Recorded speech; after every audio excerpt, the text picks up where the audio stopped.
Hello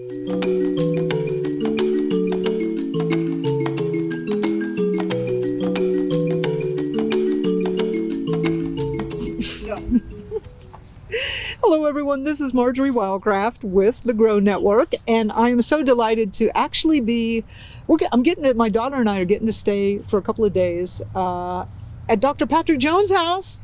Amazing. If you don't know Doc Jones, he's been on a lot of our summits, and he's a veterinarian, an herbalist, a naturopath, and he treats both man and beast.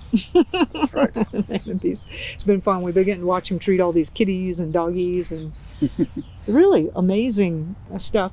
So we were talking about growing herbs, and actually I've been walking around with Patrick around. He's got an acre here, and this thing is just loaded with plants, right? And being a professional, he needs a lot of them. I only have about a dozen, but and people are asking about how do you grow herbs? How do you grow herbs? And in one other video we did, we were like, well, it's actually easier to wildcraft them, like let them grow on their own.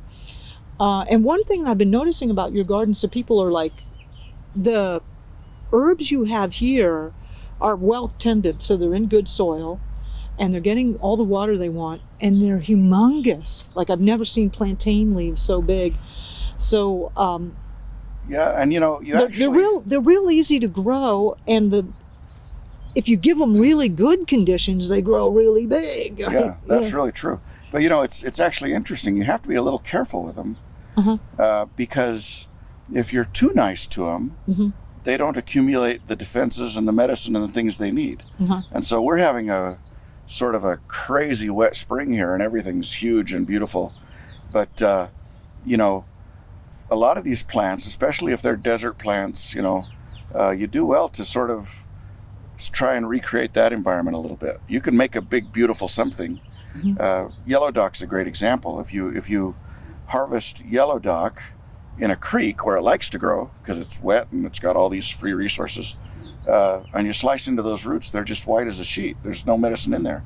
But if you go up the ditch bank 20 feet where it's dry and gravelly and miserable, those roots are dark yellow and they're full of medicine because they're fighting for their life, And so with growing herbs, you have to be a little bit careful. Some herbs like a lot of water, and that's great. You can't mint family, you can do fine the with mints the and mint the family. comfreys, they don't care. Let them do their thing. Give them as much as they want, and they'll be happy. Yeah, but some of them, you might do better to cut them back a little bit and make them work for a living.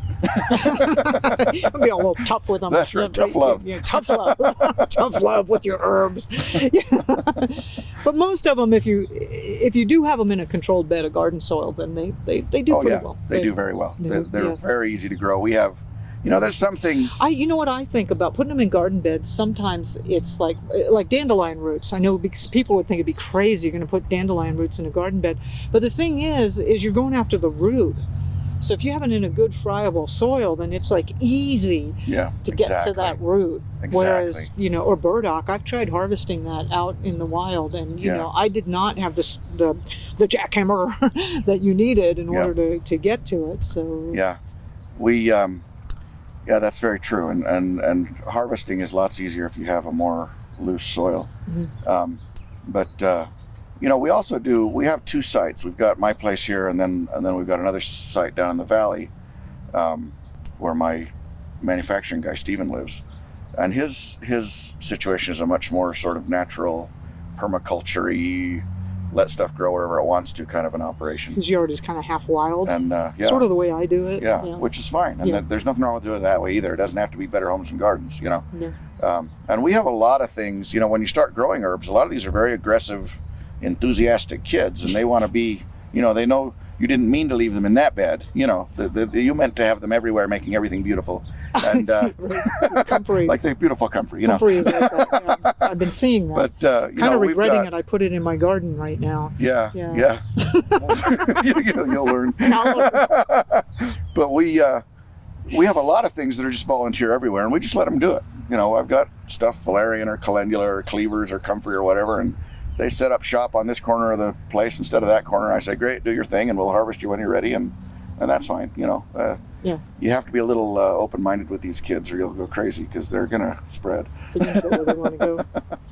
So the bottom line is growing herbs is actually pretty easy because they are still almost half wild plants, so they haven't been Yeah. domesticated. And the more domesticated something is, the more care they need. Yeah, exactly. You know, if you do have them in a garden bed that's prepared, then they're going to love it. And most of them will thrive really well. But then again, if you find a patch somewhere out in the wild, Yeah. you may end up with stronger medicine. That's right. So, That's right. Yeah. So, yep. Just sort of, I guess the rule of thumb is give the plant sort of what he would expect in the wild, you know, and then your medicine quality will be good. Would be good. But yeah, they're great. They're not hard to care for the most part. Sometimes they need a lot of stratification. Some of these seeds really have to, you know, sometimes go through 2 or even 3 winters, you know. Cold and hot. But you can kind of outsmart them with your freezer and things like that. And, you know, they're not as smart as they think they are, you know. That's awesome. Well, this is Marjory Wildcraft. I'm with Dr. Patrick Jones, who is the founder of the HomeGrown Herbalist, and this is the Grow Network, and we'll catch you on another take.